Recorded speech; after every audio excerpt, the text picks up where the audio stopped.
compliqué à trouver les mots justes pour débuter. Pourtant, j'ai cherché, hein. Ah oui, ça, j'ai cherché. J'ai essayé de trouver les mots justes pour attirer votre attention et éviter que vous, au fond là-bas, vous laissiez vos pensées prendre la place centrale sur mon discours. Mais malheureusement, j'ai complètement échoué. Malheureusement, je n'ai pas su attirer votre attention et me démarquer. Alors peut-être que j'aurais dû, oui, mieux préparer mon texte et faire comme les autres en demandant à ChatGPT de me rédiger une introduction parfaite en utilisant les mots justes pour attirer l'attention de mon public. C'est comme ça que vous avez fait, non? Voilà, j'aurais dû, je le savais. Mais a-t-on toujours besoin de mots justes pour s'exprimer? Et le corps ne suffirait-il pas à lui seul à exprimer l'indicible? Parfois les gestes, les silences, ou même encore les regards, réussissent à parler bien plus fort que de simples phrases bien choisies. Regardez-moi, que voyez-vous? Peut-être du stress ou bien de l'assurance, ça je ne sais pas.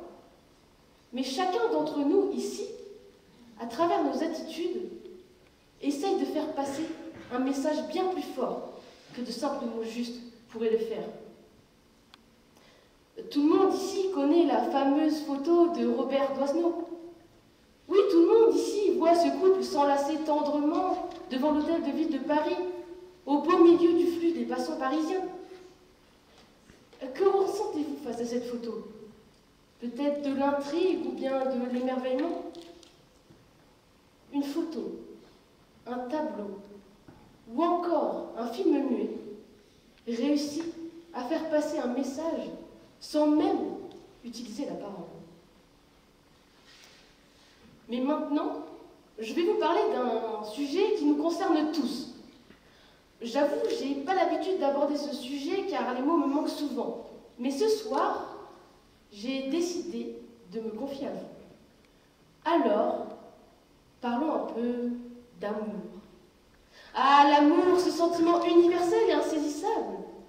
Un peu de tendresse, un peu de caresse. Un sentiment que nous recherchons tous tout au long de notre vie. Je me rappelle de la première fois où je suis tombée amoureuse. On était jeunes, il était là devant moi et j'ai pu voir dans son regard qu'il était tout aussi stressé que moi. Mais bizarrement, je trouvais ça plutôt attirant. Alors après avoir désespérément cherché quelque chose d'intelligent ou de poétique à dire pour attirer son attention, je l'ai tout simplement salué timidement. Ce jour-là, je n'ai sûrement pas utilisé les mots justes, ça c'est sûr. Mais c'était les bons. C'était les bons car ils étaient sincères, maladroits, mais surtout vrais. Et ce sont ces mots-là, propres à moi, qui l'ont fait tomber amoureux.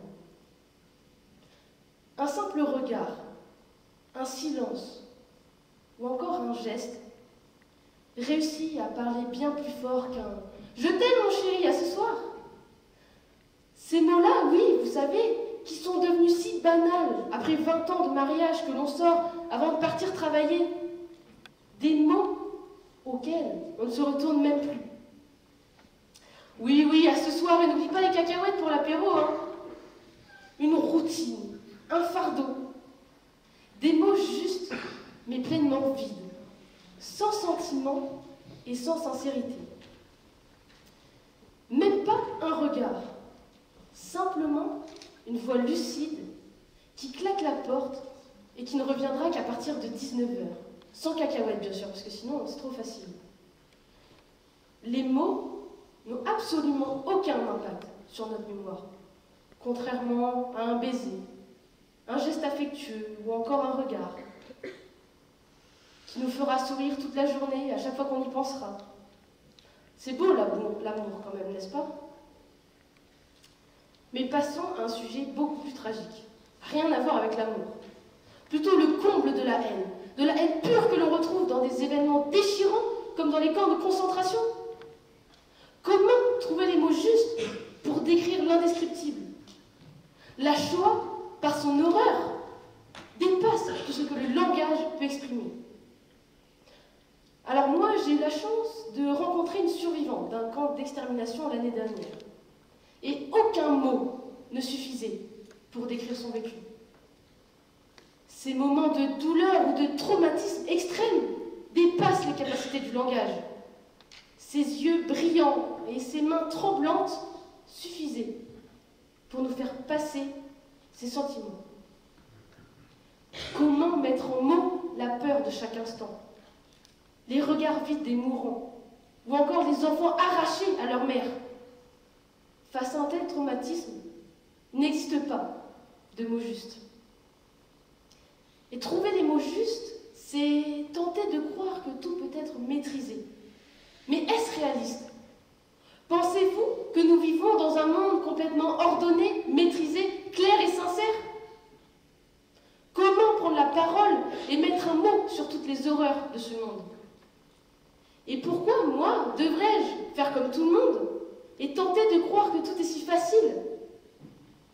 Sauriez-vous mettre des mots sur la peine que vous ressentez face à ce monde si vaste qui nous emprisonne dans des cases, où la peur de sortir dehors est bien plus forte que la sécurité? Aucune victime, aucun témoin n'aurait la capacité de mettre un mot sur cette peine. Et aujourd'hui, je m'adresse à vous, mais aussi à toutes ces victimes qui vivent dans la peur constante. Osez, brillez! N'attendez pas de trouver les mots justes pour exprimer votre amour, votre peine ou encore votre colère. N'attendez pas, car les mots justes ne suffisent pas.